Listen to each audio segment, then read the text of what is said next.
Halo teman-teman, hari ini aku pengen ngebahas tentang kenapa sih Abu Lahab, Abu Jahal, Fir'aun itu tuh menolak Islam. Tapi kita bahasnya bukan hanya dari sejarahnya, tapi dari perspektif psikologinya juga ya, oke?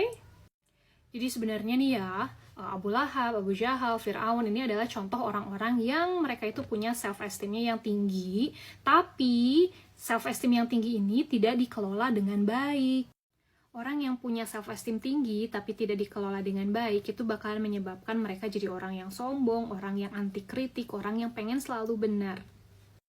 Bahkan mereka meremehkan orang lain juga. Nah, terus kedua, kalau ngelihat dari faktor emosionalnya nih ya, kalau kita lihat Abu Jahal gitu ya, Abu Lahab, kemudian Fir'aun, itu kan mereka orang yang mempunyai status kedudukan tinggi ya di masyarakat.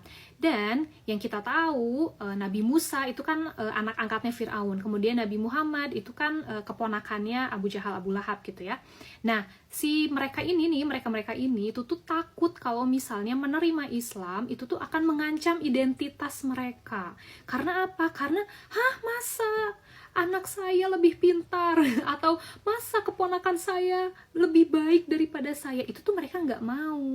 Karena mereka khawatir nih kalau misalnya menerima Islam, identitas mereka tuh akan jadi jelek, akan jadi rusak di mata masyarakat, dan tidak mau tuh mereka diperlakukan seperti itu. Kan mereka orang yang tinggi, orang yang hebat di komunitasnya.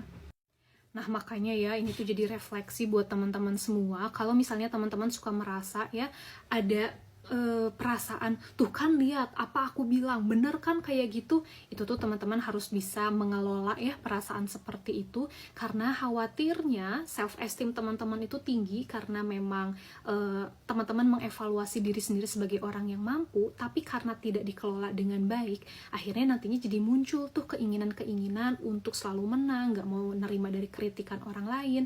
Maka perlu belajar mengelola self-esteem. Bagaimana caranya? Caranya adalah dengan menyadari bahwa kita itu tidak selalu benar. Karena minimal punya awareness bahwa kita itu nggak selalu benar, bahwa kita itu pasti ada salahnya.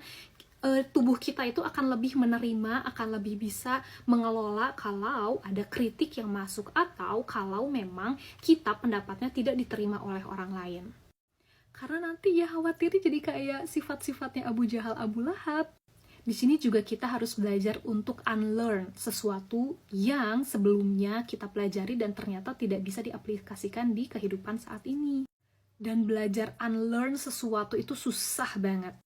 Jadi ayo kita belajar dari Abu Jahal, Abu Lahab, dan Fir'aun supaya kita tidak membawa kebinasaan ya.